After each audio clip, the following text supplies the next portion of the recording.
जम्मू कश्मीर में विधानसभा चुनाव में वोटिंग का आज से आगाज हो रहा है। पहले चरण की वोटिंग आज सुबह 7 बजे से शुरू हुई है और वोटिंग के 2 घंटे पूरे हो चुके हैं। पोलिंग बूथ पर वोटर्स की लंबी लंबी कतारें सुबह के इन 2 घंटों में देखने के लिए मिली। 7 जिले हैं, 7 जिलों की 24 सीटों पर आज मतदान हो रहा है। वोटिंग के 2 घंटे पूरे हो चुके हैं। वोटिंग को लेकर जबरदस्त उत्साह मतदाताओं में देखने के लिए मिल रहा है। पोलिंग बूथ्स पर लंबी कतारें, 7 जिलों की 24 सीटों पर वोट डाले जा रहे हैं। जम्मू कश्मीर में पहले दौर की आज वोटिंग हो रही है। गौर करने वाली बात यह कि अनुच्छेद 370 हटने के बाद ये पहला विधानसभा चुनाव जो जम्मू कश्मीर में हो रहा है और इससे पहले 2024 लोकसभा चुनाव में भी मतदाताओं का जबरदस्त उत्साह देखने के लिए मिला था और अब बारी विधानसभा चुनाव की, पहला विधानसभा चुनाव अनुच्छेद 370 हटने के बाद। और देखिए किस तरीके का उत्साह आज मतदाताओं में नजर आ रहा है। चाहे डोडा हो, अनंतनाग हो, किश्तवाड़, कुलगाम, पुलवामा, रामबन, हर तरफ एक सी तस्वीर। पोलिंग बूथ जो हैं वो गुलजार नजर आ रहे हैं, रौनक नजर आ रही है, मतदाताओं की भीड़ नजर आ रही है। सीधे आपको लेकर चलते हैं, हमारे साथ हमारे तमाम सहयोगी ग्राउंड से इस वक्त मौजूद हैं। अनंतनाग से जैनेंद्र इस समय हमारे साथ मौजूद हैं। जरा जैनेंद्र का रुख करते हैं और जानते हैं जैनेंद्र से, यही जिस पोलिंग बूथ पर आप मौजूद हैं, महबूबा मुफ्ती और उनकी बेटी इल्तिजा जो उम्मीदवार भी हैं इस पहले ही चरण में, उनको पहुंचना है वोट डालने के लिए। क्या जानकारी मिल रही है, कब तक पहुंचेगा परिवार वोट डालने के लिए? रुमाना, जानकारी के मुताबिक इल्तिजा लगभग 11 बजे के आसपास मतदान करने पहुंचेंगी और 2 बजे के आसपास महबूबा मुफ्ती यहां मतदान करने पहुंचेंगी। लेकिन उसके पहले आम मतदाता सुबह से ही लगातार मतदान कर रहे हैं और कतार जो है वो उसी तरीके से कायम है जिस तरीके से सुबह से लगी हुई थी। लोग मतदान करके जा रहे हैं, नए वोटर्स वोट डालने के लिए आ रहे हैं। एक मतदाता हमारे साथ है, जरा निशान दिखा दीजिए। आप बड़े खुश लग रहे हैं, क्या बात है? बहुत बढ़िया बात है। आज मैं क्या कहूँगा, खुशी की लहर है चेहरे पर। इसलिए खुशी की लहर है कि आज 10 साल 12 साल के बाद वोट डालने जा रहे हैं। तो इससे पहले क्या कुछ हुआ था इसे सब लोग बखूबी वाकिफ़ है, मगर आज गवर्नमेंट का हम थैंक यू करते हैं, शुक्रिया करते हैं, क्योंकि आज ये मौका फिर से हमको फराहम किया है। तो इसके लिए हम गवर्नमेंट का बढ़िया धन्यवाद करते हैं। तो क्या मुद्दा है इस बार चुनाव का सबसे अहम? मुद्दा तो इससे पहले भी बहुत सारे हमारे मसले मसाइल है। सबसे बड़ा जो मुद्दा है यहाँ तो बेरोजगारी का है। कश्मीर में बढ़िया बेरोजगारी है, तो कारोबार नहीं है। हाँ, इसमें शक की बात नहीं है, यात्रा तो वहाँ से आई है, वहाँ पालगाम में चली गई है, इसमें कोई शक की बात नहीं है। मगर वो पैसा तो यहाँ तो न वो यात्रा न वो टूरिस्ट बीच में से गुजर रहे हैं। कहीं कोई कुछ कमाएगा पाएगा। इतने करोड़ टूरिस्ट, जो इतनी संख्या बढ़ गई है, तो वो पैसा यहीं देखने में क्या कुछ नहीं आया आज तक। बहुत कुछ टूरिज्म आया है, मगर कश्मीरी का कोई इससे तो कोई फायदा नहीं हुआ है। भाई आप लोगों की तो हो रही, किसकी हो रही है? 0% कमाई। कहाँ की कमाई? उधर से डब्बे में भर दिया, उधर को छोड़ दिया, तो बीच में तो मर गए लोग। ये बताइए, महंगाई बेरोजगारी के अलावा क्या 370 आदि भी मुद्दा है? 370 हटी है, वो हमारा राइट है। तो हम कहते हैं स्पेशल स्टेटस है फॉर जम्मू एंड कश्मीर, वो खत्म कर दिया। तो इससे हम लोग तो अंदर से ठंडे पड़ गई है। ये हुआ है तो इसको मिटाने से, इसको हटाने से यहाँ रोजगार मिला है, वो हुआ है, कुछ नहीं हुआ। क्या वो है? क्या मुद्दा मुद्दा है आना चाहिए। और क्या, that article run in our bullet veins. जरा आप, मैं देख रहा था आप शेरो शायरी सुना रहे थे, जरा कुछ हो जाए आज जमहूरियत के इस मौके पर। लोग वोटिंग का इतना जो कुछ हमने देखा है बहुत बढ़िया देखा है, मगर आज लास्ट में यही कहूँगा कि बेहयाई हद से गुजरी, बंद परवर कब तलक, हम कहेंगे हाल दिल मगर आप फरमाएंगे क्या। Okay sir. तो कैसी सरकार आप देख रहे हैं 8 तारीख को, क्योंकि कई पार्टियां हैं, कई इंडिपेंडेंट हैं, कैसी सरकार आप देख रहे हैं? हम चाहते हैं कि अच्छा सरकार आ जाए जो लोगों की बात को माने और सुने। किसी एक पार्टी की सरकार बनती दिख रही है? कहाँ लगता है, तो आज भी एक कोalition सरकार आ जाएगी। चलो, ना होने से बेहतर है, कुछ होना भी बेहतर है। इसलिए हम आज चाहते हैं कि वोट डालें और इंशाल्लाह तो हमारी सरकार आ जाए। और क्या। आमीन। तो देखिए किस तरीके की खुशी है रोमाना और किस अंदाज में अपनी बात रख रहे हैं। मुद्दों पर वोटिंग हो रही है और उम्मीद है कि जो सरकार बनेगी वो इन मुद्दों पर काम करेगी। और आप भी इन्हीं के रंग में नजर आ रहे हैं, रंगे हुए पूरी तरीके से। जिस तरीके की इनकी दुआएं उस पर आमीन पढ़ते हुए हमें जैनेंद्र भी सुनाई दे रहे हैं। जमहूरियत का जश्न जबरदस्त अंदाज में मनाया जा रहा है कश्मीर में। जल्दी से पुलवामा लेकर चलेंगे। आसिफ कुरैशी हमारे साथ हमारे इस समय मौजूद हैं और जरा आसिफ से जानते हैं। आसिफ, जिस तरीके से लोग खुलकर अपनी बात कर रहे हैं, मतलब ये जो तस्वीरें हैं, वाकई में इन तस्वीरों को देखकर इतनी खुशी सी मिल रही है कि वो डर नहीं है, वो डर गायब हो गया है। एक हमेशा जो एक डर कसाया, एक खौफ जो रहता था, वैसा कुछ नहीं है। लोग खुलकर जो उनके मन में है वो कहते हुए सुनाई पड़ रहे हैं। बिल्कुल रोमाना, देखिए इससे पहले जो लोकसभा के चुनाव में हुए थे उसमें भी लोग काफ़ी बड़ी संख्या में, इनफैक्ट कहूँगा कि रिकॉर्ड संख्या में बाहर आए थे। लेकिन कुछ इलाके अभी भी ऐसे हैं जहां पे मतदाता बड़ी संख्या में बाहर नहीं आ रहे हैं। हम इस समय पुलवामा डिस्ट्रिक्ट के पुलवामा जो असेंबली सेगमेंट है उसके मलंगपुरा गांव में है और यहाँ पे 2 पोलिंग बूथ्स है जो है दोनों ही पोलिंग बूथ पे तकरीबन 1,000 से ज्यादा वोट हैं और केवल एक बूथ पे कुछ महिलाएं हैं जो वोट देने के लिए पहुंची है।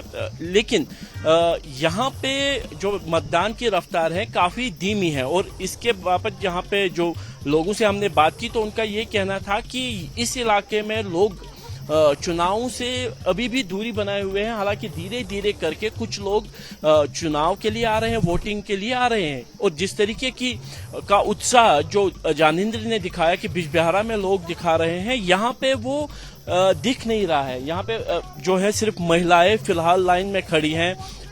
कुछ क्या कहना है कि थोड़ी देर बाद यहाँ पे जो है पुरुषों की लाइनें हो जाएगी शुरू, तो क्योंकि जैसे जैसे दिन बढ़ेगा संख्या बढ़ेगी। लेकिन पिछले चुनाव की बात करें तो इस इलाके में यहाँ पर खास जो मेहमान मत अजय कौर जी प्रतिशत था मौजूद है वो और वो कम ये रहा बता था। रहे हैं कि शायद फसल कटाई का भी मौसम है और इस वजह से हो सकता है इस समय थोड़ी रफ्तार कम हो, लेकिन जैसे जैसे दिन आगे बढ़ेगा तो लोग पहुंचेंगे यहाँ पर आसिफ कुरैशी वोट डालने के लिए। आसिफ,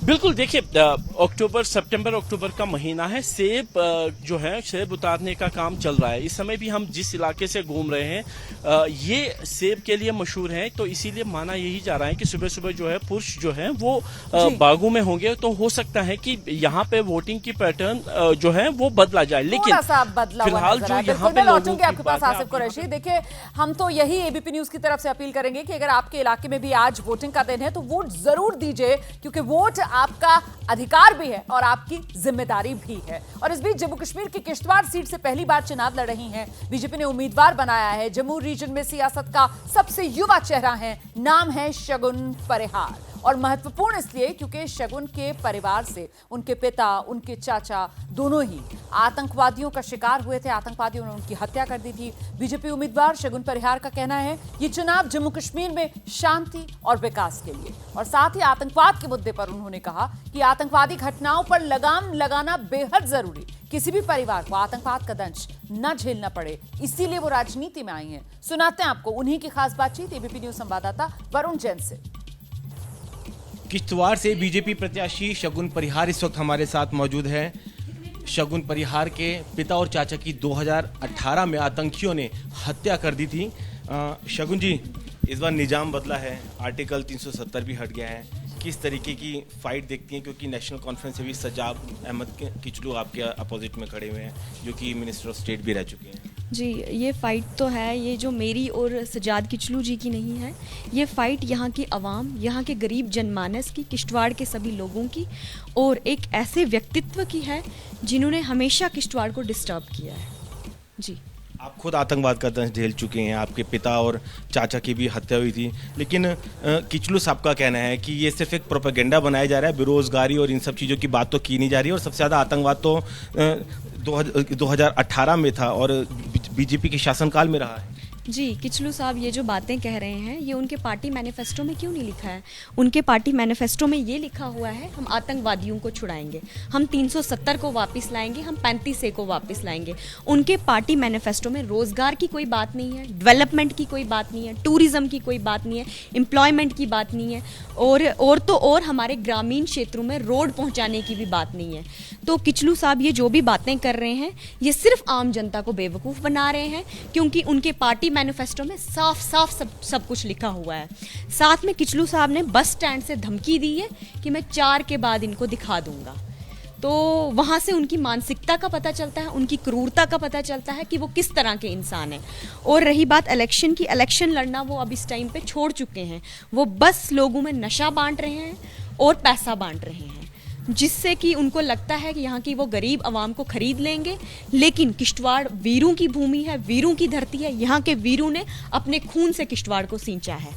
तो यहाँ के लोग बिकाऊ नहीं हैं, यहाँ के लोग ईमानदार हैं, उनका ज़मीर जिंदा है। तो वो किचलू साहब की सभी ये जो ऑफरें दे रहे हैं, लालच दे रहे हैं, वो उन सबको ठुकरा देंगे। क्या मुद्दे होंगे आपको लगता है जनता उस पर आपको वोट देगी? बिल्कुल, सबसे पहला मुद्दा जो है हमारा सिक्योरिटी का रहेगा, क्योंकि जो एक हादसा परिवार में हो जाता है उसके बाद परिवार वालों को जो सेटबैक लगती है उससे उभरने में बहुत समय लग जाता है, या यूं कह दो कि वो दर्द सहते सहते ना वो आदत सी हो जाती है, लेकिन वो दर्द भूलता नहीं है। तो मेरा सबसे पहला यही टारगेट रहेगा कि शगुन परिहार की तरह किसी और के पिता की हत्या ना हो।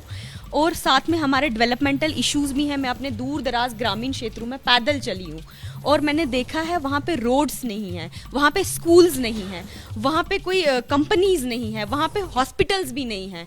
तो मैं हैरान होती हूँ पिछली सरकारों पे। पिछले 70 साल ये जो किचलू परिवार ने हमारी गरीब जनता पे राज किया है, इन्होंने क्या किया है हमारे गाँव वालों के लिए? इन्होंने बस सिर्फ और सिर्फ आम जनमानस को लूटा है और वही पैसा आज ये इलेक्शन में पानी की तरह बहा रहे हैं। मोहम्मद से सरकार बनी जी, वो तो आने वाला समय बताएगा। शगुन परिहार को आप सुन रहे थे, सीधे आपको लेकर चलती हूँ। वरुण जैन इस समय हमारे साथ मौजूद है। वरुण, किश्तवाड़ को लेकर तमाम अलग अलग मुद्दे गिनाए जा रहे हैं इस बार चुनाव में, लेकिन अगर निर्णायक मुद्दे की बात की जाए तो आतंकवाद का खात्मा और सुरक्षा की मुस्तैदी, यही निर्णायक रहने वाला है क्या? देखिए, निश्चित तौर पर, क्योंकि किश्तवाड़ के लोगों ने आतंकवाद के दंश को झेला है। यहाँ पर आतंकवादी घटनाएं लगातार होती रहती है। अभी हाल ही में एक आतंकवादी घटना हुई थी, उसमें 2 जवान शहीद हो गए थे। और आप देखिए इस लोकतंत्र की खूबसूरती। मैं यहाँ पर खड़ा हूँ और आप देखिए एक पोलिंग बूथ पर आपकी जहाँ तक नजरें जाएगी, यहाँ पर आपको महिला वोटर्स बड़ी संख्या में नजर आएंगे। एक लंबी कतार यहाँ पर लग चुकी है। हालांकि जो ये पोलिंग बूथ है ये डेडिकेटेड महिलाओं के लिए ही है, लेकिन किस तरीके से बड़ी संख्या में जो महिलाएं हैं यहाँ पे अपना वोट कास्ट करने के लिए पहुंची हैं। कुछ महिलाओं से भी मैं बात करूंगा। माता जी, वोट डालने आई हैं, क्या मुद्दा क्या है? मतलब विकास है, डेवलपमेंट है, क्या सोचकर वोट डालेंगे? विकास के लिए। विकास के लिए। तो विकास हो रहा है यहाँ पर? हाँ, होगा ना फिर।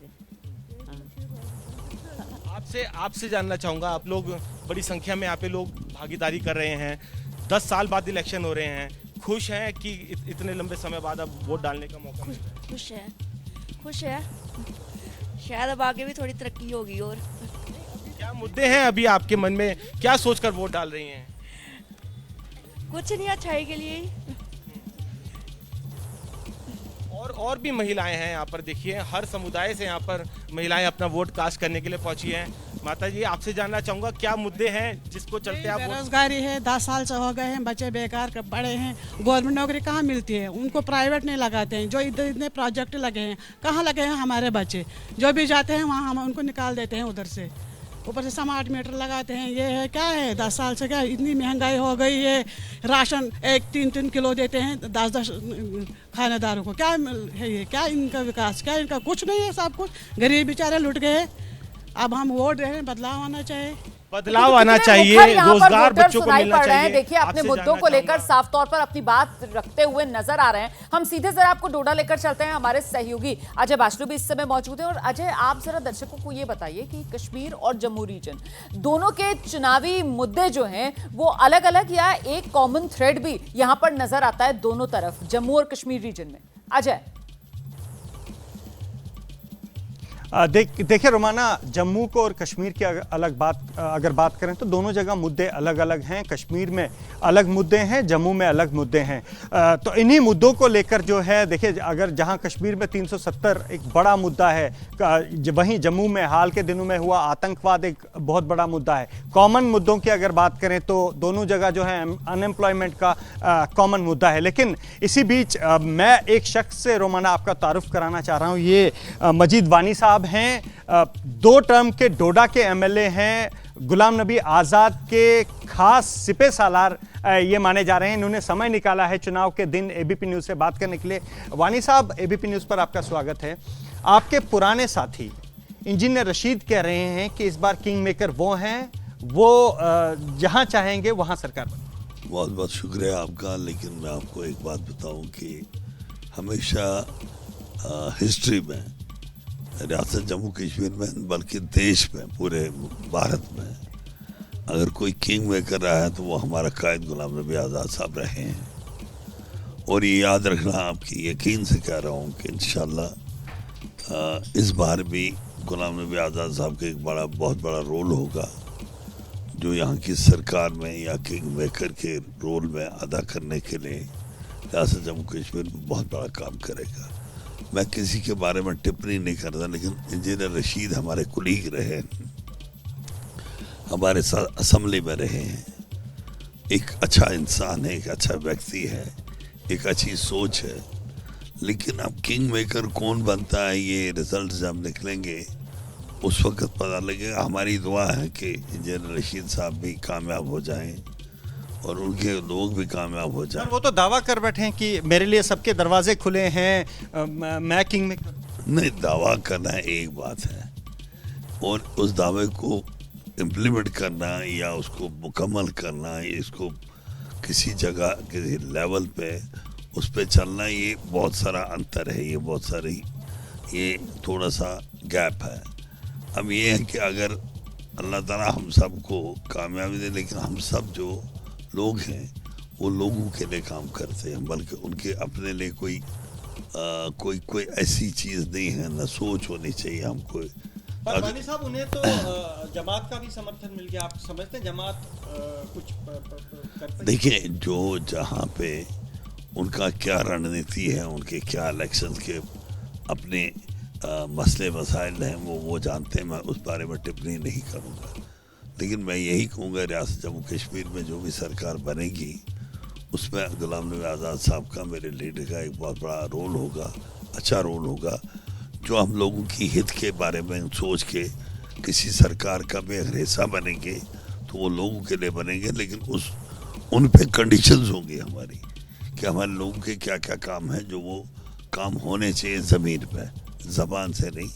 अगर वो कंडीशंस बीजेपी फुलफिल करती है तो बीजेपी के साथ नहीं, ये मेरे कायद का फैसला, वो क्या करते हैं जी। लेकिन इस वक्त तो हम कंटेस्ट बीजेपी के साथ ही करते हैं जी। मेरा मुकाबला बीजेपी के साथ है। नासिर कांग्रेस तो 5वें नंबर पे है, कांग्रेस भी 14 नंबर पे है, तो मेरा मुकाबला इस वक्त बीजेपी के साथ है डोडा के अंदर। और डोडा के अंदर हम ही 2 लोग हैं जिनका आपस में कंपटीशन हो रही है। जी, मैं कौन सा बात कर रहा हूँ, दरवाजे मेरे तो हमेशा खुले रहते हैं। रोमाना, दरवाजे गुलाम नबी आज़ाद की पार्टी के भी खुले हैं और गुलाम नबी आज़ाद की पार्टी ये दावा कर रही है कि किंग मेकर इस बार वो बनेंगे। आजिब बाजलू बहुत दिलचस्प है, जम्मू कश्मीर में इतने किंग बनने का दावा नहीं कर रहे हैं जितने इस बार किंग मेकर बनने का दावा कर रहे हैं। देखिए, आपसे कुछ देर पहले इंजीनियर रशीद, जिन्होंने एबीपी न्यूज से खास बातचीत की, और अब ये डीपीएपी के उम्मीदवार जो हैं वानी साहब, उनको भी आप सुन रहे थे, गुलाम नबी आज़ाद की पार्टी भी किंग मेकर बनने का दावा यहाँ पर कर रही है।